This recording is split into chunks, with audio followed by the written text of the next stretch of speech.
សួស្តីប្រិយមិត្តទាំងអស់គ្នាសូមស្វាគមន៍មកកាន់វីដេអូថ្មីនៅក្នុងថ្ងៃនេះដែរខ្ញុំនឹងនិយាយបកស្រាយទៅកាន់រឿងមួយដែលមានចំណុចជើងថា The Virgin Side Checks ហើយសាច់រឿងរបស់យើងនឹងគឺបានចាប់ផ្ដើមឡើងនៅក្នុងទីពេទ្យមួយដែលតួឯកប្រុសរបស់យើងនឹងចាប់ផ្ដើមឡើងនៅក្នុងទីពោះរបស់ម្ដាយរបស់គាត់នៅពេលនឹងដែរនឹងតួឯកប្រុសរបស់យើងនឹងគាត់ក៏បានប្រើកម្លាំងចិត្តដើម្បីតាក់ទងជាមួយនឹងនារីម្នាក់ដែលគាត់មានទីពោះហើយអង្គុយក្បែរម្ដាយរបស់គាត់ហើយពេលនឹងដែរនឹងពួកគេទាំងពីរហ្នឹងក៏បាននិយាយសម្រុះសម្រួលគ្នាថានៅថ្ងៃដែលគាត់នឹងពួកគេនឹងត្រឡប់មករៀបការជាមួយនឹងគ្នាហើយរឿងហ្នឹងគឺគេដឹងតែពីអ្នកតែប៉ុណ្ណោះគឺមនុស្សស្រីដែលច្រៀងបទឡាឡាឡាដើម្បីឲ្យតួឯកប្រុសរបស់យើងនឹងចាំនាងបានបន្ទាប់មកពេលវេលាក៏បានកន្លងផុតទៅរយៈពេល17ឆ្នាំនៅពេលនឹងដែរនឹងតួឯកប្រុសរបស់យើងគាត់ក៏បានពេញវ័យហើយគាត់ក៏បានរៀននៅក្នុងសាកលវិទ្យាល័យមួយហើយនៅក្នុងសាកលវិទ្យាល័យហ្នឹងគឺគ្មានមនុស្សស្រីណាដែលយកភ្នែកមើលគាត់នោះឡើយហើយនៅក្នុងសាលារៀនរបស់យើងហ្នឹងគឺអត់មានអ្វីចម្លែកនោះទេក្រៅពីតួឯកប្រុសរបស់យើងនឹងឯងដែលគាត់ចូលចិត្តសេវស្រីហ្នឹងយកមកបទូអារម្មណ៍របស់គាត់នឹងឯងនៅពេលដែលតួឯកប្រុសរបស់យើងហ្នឹងគាត់បានធ្វើភារកិច្ចរួចគាត់ក៏បានដឹកនាំមនុស្សស្រីម្នាក់ដែលគាត់ធ្លាប់សន្យានៅក្នុងផ្ទៃពោះម្ដាយរបស់គាត់សូម្បីតែគាត់ហ្នឹងមិនដែលធ្លាប់ជួបនារីម្នាក់នោះសូម្បីតែម្ដងហើយនៅសុកសុនហ្នឹងក៏បានមានបាតុភូតចម្លែកមួយបានកើតឡើ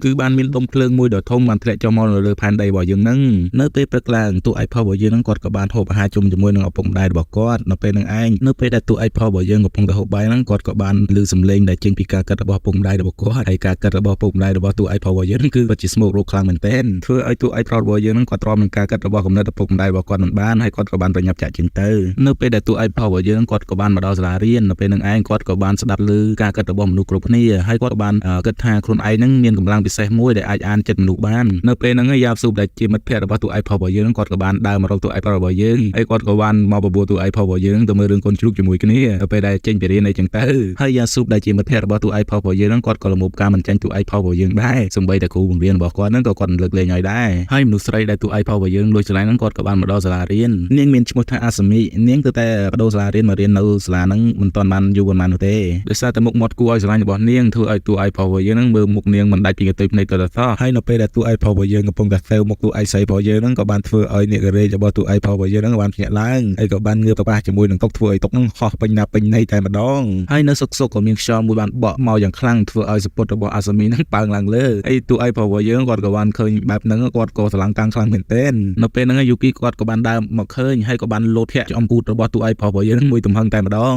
នៅពេលហ្នឹងឯងតួឯកប្រុសរបស់យើងគាត់ក៏បានសួរយូគីថាគាត់នឹងបានធ្វើអ្វីខុសហេតុអីបានមកធាក់គាត់អីចឹងទៅហើយយូគីគាត់ក៏មិនបាននិយាយអ្វីតបជាមួយនឹងតួឯកប្រុសរបស់យើងដែរគាត់គ្រាន់តែធ្វើបែបជាទឹកមុខមិនពេញចិត្តតួឯកប្រុសរបស់យើងតតែក្រោយពីចេញពីរៀនតួឯកប្រុសរបស់យើងគាត់ក៏បានមកហាងសភៅមួយដើម្បីមកសិក្សាស្វែងយល់ពីកម្លាំងចិត្តរបស់គាត់ហើយគាត់ក៏បានរកឃើញថាកម្លាំងអានចិត្តរបស់គាត់នឹងមានឈ្មោះថា Apple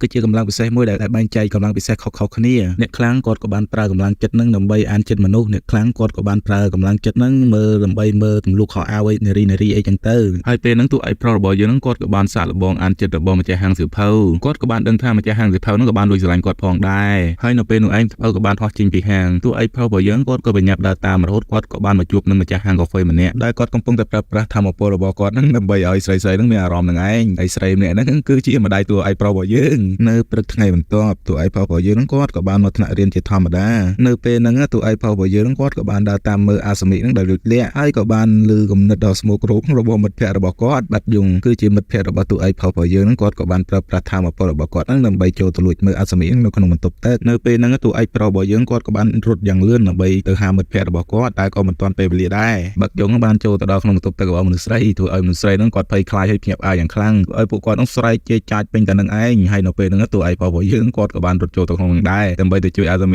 តែធ្វើឲ្យពួកស្រីនឹងគាត់យកច្រឡំថាតួឯកប្រុសរបស់យើងក៏ជាប្រភេទមនុស្សរោគចិត្តទៅផងដែរហើយនៅពេលហ្នឹងឯងស្រាប់តែមានសិស្សត្រាចាម្នាក់បានមកដល់គាត់មកទីនេះដើម្បីប្រមូលរកអ្នកដែលមានធម៌ពលពិសេសហ្នឹងដើម្បីទៅជួយសង្គ្រោះពិភពលោកហើយគាត់មកជាមួយនឹងជំនួយការស្រីរបស់គាត់ម្នាក់ហ្នឹងគឺកម្ពុជាសាច់ស៊ីខ្លាំងតតែមែនទែននៅពេលហ្នឹងពួកគេក៏បានទៅមជ្ឈមណ្ឌលស្រាវជ្រាវរបស់សិស្សអាចារ្យហើយសិស្សអាចារ្យគាត់ក៏បាននិយាយថាគាត់គឺជាអ្នកស្រាវជ្រាវអំពីធាតុ acid ហើយបាតុភូតនេះបានកើតឡើងកាលពី200ឆ្នាំមុននៅក្នុងរដ្ឋអាមេសេតាសហរដ្ឋអាមេរិកវិទ្យុសកម្មញ័របានគ្របដណ្ដប់ទីក្រុងទាំងមូលធ្វើឲ្យពួក Apple ហ្នឹងបានភ្ញាក់ឡើងហើយពួកគេបានប្រយុទ្ធគ្នារហូតធ្វើឲ្យមនុស្សជាច្រើនបានស្លាប់ដោយសារតែថ្វីដៃរបស់ Apple ដ៏អាក្រក់នឹងឯងគាត់មកទីនេះដើម្បីបញ្ឈប់ពួកគេហើយនៅពេលហ្នឹងតួឯកប្រុសរបស់យើងគាត់ក៏បានប្រមូលថ្មីដល់ណាដល់ណីណគាត់សម័យដល់ថាគាត់នឹងខ្លាចជាវរៈវរោះការពារពិភពលោកអាសាមីដែលជាមនុស្សស្រីរបស់តួឯកប្រុសរបស់យើងលួចតម្លាញនាងបានបើកទ្វារមកហើយក៏បានសួររកលីអូរបស់នាងហើយនាងគឺជាកូនស្រីរបស់សិស្សអាចារ្យរបស់យើងនឹងឯងហើយបន្ទាប់មកពួក Apple ក៏បានចាប់ផ្ដើមផ្លាស់ទីហើយនាងជឿថាអាគីកូគឺជាមិត្តរួមថ្នាក់របស់តួឯកប្រុសរបស់យើងនាងគឺជាមនុស្សស្រីដែលស្រឡាញ់ភេទដូចគ្នាហើយនាងមានធម៌ពលមួយយ៉ាងអាចប្រែក្លាយមនុស្សឲ្យទៅជាតុក្កតាតិចបានទៀតផ ផងនិងអាចធ្វើឲ្យមនុស្សឈប់នៅមួយកន្លែងបានទៀតផងជាពិសេស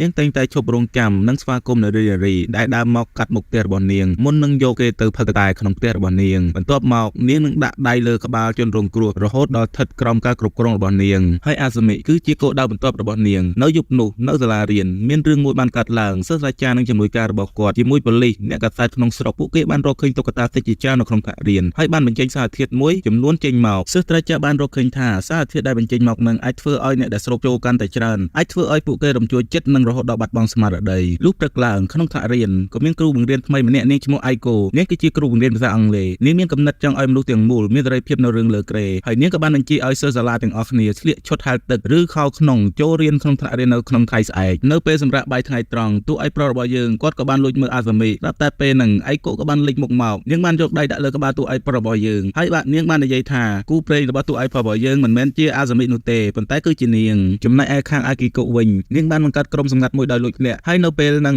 នាងក៏បានបញ្ចេញនៅសារធាតុម្យ៉ាងហើយសារធាតុនោះក៏បានហោះអណ្ដាតពេញផ្ទៃទីក្រុងរហូតធ្វើឲ្យប៉ះពាល់ដល់ប្រជាជននៅក្នុងទីក្រុងទាំងមូលរួមទាំងសិស្សានុសិស្សផងដែរសូម្បីតែគ្រូបង្រៀនក៏ស្លៀកឈុតហែលទឹកទៅបង្រៀនសិស្សផងដែរនៅពេលដែលទូអៃប្រុសរបស់យើងនឹងគាត់បានទៅដល់សាលារៀនអៃកូបានប្រើប្រាស់ធម៌ពលដើម្បីលុបការចងចាំរបស់ពួកគេហើយក៏បានបញ្ចូលនៅការចងចាំថ្មីឲ្យពួកគេវិញផងដែរចំណែកឯខាងសិស្សអាចារ្យនិងជំនួយការរបស់គាត់បានឃើញប្រជាជនក្នុងទីក្រុងទាំងមូលស្លៀកពាក់សម្លៀកបំពាក់សិចស៊ីហើយពោពេញទៅដោយភាពតណ្ហានៅពេលនោះមានមនុស្សមួយក្រុមបានសម្រុកចូលទៅក្នុងសាលាក្រុងហើយក៏បានចាប់ប្រជាជនធ្វើជាចំណាត់ខ្មាំងដើម្បីតវ៉ាឲ្យបែងចែកប្រទេសដើម្បីឲ្យប្រជាជនមានសេរីភាពនៅរឿងលើក្រេហើយអ្នកដឹកនាំក្រុមប៊ីកានីនឹងគឺជាអាគីកូនឹងឯងសិស្សត្រាចារ្យនិងអាគីកូរៀបនឹងចរចាប៉ុន្តែភ្លាមនោះមាននារីស្លៀកពាក់ខ្មៅម្នាក់បានលេចមុខមកនិងប្រើប្រាស់ធម៌ពលដើម្បីបំផ្លាញមនុស្សរបស់អាគីកូទាំងស្រុងបន្ទាប់មកនាងក៏បានគេចខ្លួនបាត់ទៅខណៈពេលហ្នឹងអាគីកូក៏បានប្រើប្រាស់ឱកាសហ្នឹងដើម្បីគេចខ្លួនផងដែរបន្ទាប់មកអៃកូបានបោកបញ្ឆោតឲ្យអាសាមីមកផ្ទះរបស់នាងនិងបានធ្វើឲ្យនាងធ្លាក់ទៅក្នុងការគ្រប់គ្រងចំណែកឯមីយូគីដែលបានតាមមកពីក្រោយក៏ត្រូវបានអៃកូគ្រប់គ្រងផងដែ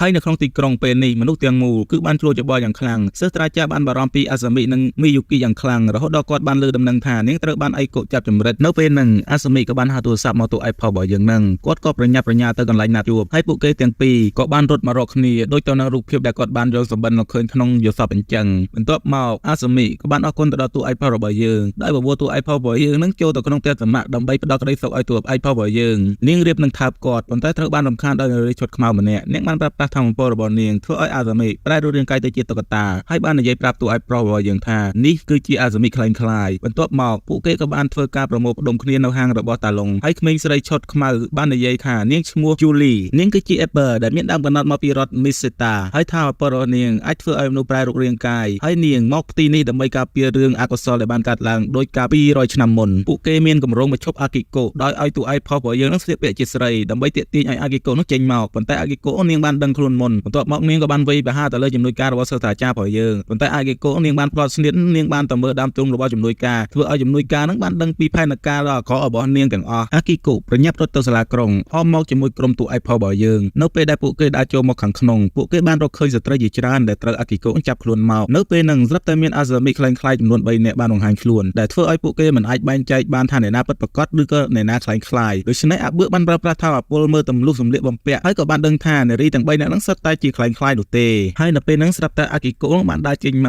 កហើយបានបញ្ជាឲ្យស្រីហ្នឹងវាយប្រហារស្រីឈុតខ្មៅក៏បានប្រើប្រាស់ថាមពលកម្ចាត់ពួកគេម្ដងមួយប៉ុន្តែមានស្រីច្រើនពេកអាគីកូមើលឃើញស្ថានភាពមិនល្អក៏បាននាំទូអៃប្រុសរបស់យើងចូលទៅក្នុងបន្ទប់ប្រជុំបន្ទាប់មកក៏បានដាក់ទូអៃផុសរបស់យើងនៅក្នុងបន្ទប់ដែលគេបានបង្កើតឡើងអាសាមីនិងមីយូគីក៏បានត្រូវចាក់សោនៅក្នុងបន្ទប់នោះផងដែរដោយទូអៃផុសរបស់យើងនឹងគាត់បាននិយាយថាវាជាកំហុសរបស់គាត់ដែលធ្វើឲ្យអ្នកទាំងពីរនេះជាប់ឃុំបែបនេះហើយទូអៃផុសរបស់យើងរៀបនឹងយំចេញមកយូគីក៏បានដាស់តឿនទូអៃផុសរបស់យើងហើយក៏បានច្រៀងចម្រៀងបទឡាឡាឡានៅពេលហ្នឹងទូអៃផុសរបស់យើងគាត់ក៏បានសួរទៅមីយូគីថាអត់អីបាននាងស្គាល់បទនេះអញ្ចឹងណានាងក៏បាននិយាយថាព្រោះតែមានគេបង្រៀននាងច្រៀងតាំងនៅក្នុងផ្ទៃពោះម្ដាយរបស់នាងមកម្ល៉េះទីបំផុតអ្នកទាំងពីរគេក៏ចាំគ្នាបានពួកគេធ្លាប់សន្យាថានឹងធ្វើជាសង្សារនឹងគ្នាប៉ុន្តែអៃគូបានធ្វើឲ្យទូអៃផុសរបស់យើងនឹងភ្ញាក់ផ្អើលខ្លាំងមែនទែនព្រោះថានាងក៏អាចច្រៀងបទនេះបានផងដែរហើយនាងក៏បាននិយាយថាទូអៃផុសរបស់យើងគឺជាគូព្រេងរបស់គាត់តែម្នាក់គត់ចំណែកឯខាងអាគីកូដែលធ្លាប់រត់គេចខ្លួនត្រូវបានពួកសិស្សអាចារ្យនឹងដេញនាងរហូតបានទៅដល់លើដំបូលផ្ទះដែលនាងត្រូវបានសិស្សអាចារ្យបង្ខំ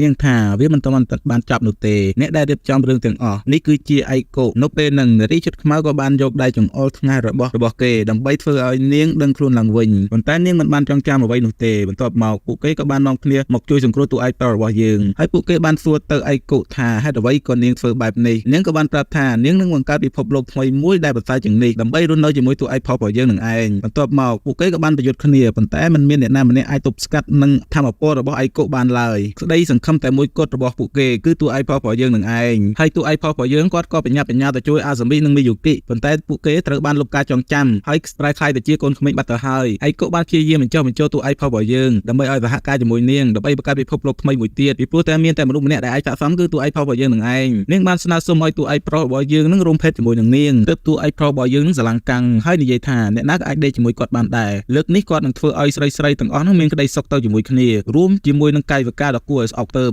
នៅពេលនឹងឯកុនាងមិនអាចទទួលយកនៅទង្វើរបស់តួឯកប្រុសរបស់យើងបាននាងក៏បានបោះបង់បេសកកម្មរបស់នាងហើយថាមពលរបស់នាងក៏រលាយបាត់ទៅវិញដោយសារតែតណ្ហារបស់តួឯកប្រុសរបស់យើងនឹងឯងនៅពេលហ្នឹងទីក្រុងក៏បានវិលត្រឡប់មកភាពស្ងប់ស្ងាត់ម្ដងទៀតហើយបានរួចផុតពីការគ្រប់គ្រងដោយថាមពលចិត្តនៅព្រឹកថ្ងៃបន្ទាប់នៅពេលហ្នឹងតួឯកប្រុសរបស់យើងគាត់ក៏បានទៅរៀនធម្មតាគាត់ក៏បានជួបនៅរឿងចម្លែកមួយព្រោះថាស្រីពេញតែសាលារៀននាំគ្នាប្រមូលផ្ដុំមកអបអរច្រើនមែនទែនហើយក៏បានច្រៀងបទចម្រៀងមួយបទគឺបទឡាឡាឡាយ៉ាងថឹកអធមតាមពិតទៅនៅមន្ទីរពេទ្យពួកគេទាំងអស់បានសន្យាជាមួយតួឯកប្រុសរបស់យើងថានៅពេលដែលពួកគេធំឡើងពួកគេនឹងដើររកតួឯកប្រុសរបស់យើងហើយរៀបការជាមួយនឹងគាត់ដែលមានន័យថាក្មេងស្រីស្ទើរតែទាំងអស់នៅក្នុងសាលាគឺជាគូព្រេងរបស់តួឯកប្រុសរបស់យើងនឹងឯងហើយសាច់រឿងរបស់យើងក៏បានចប់ត្រឹមហ្នឹង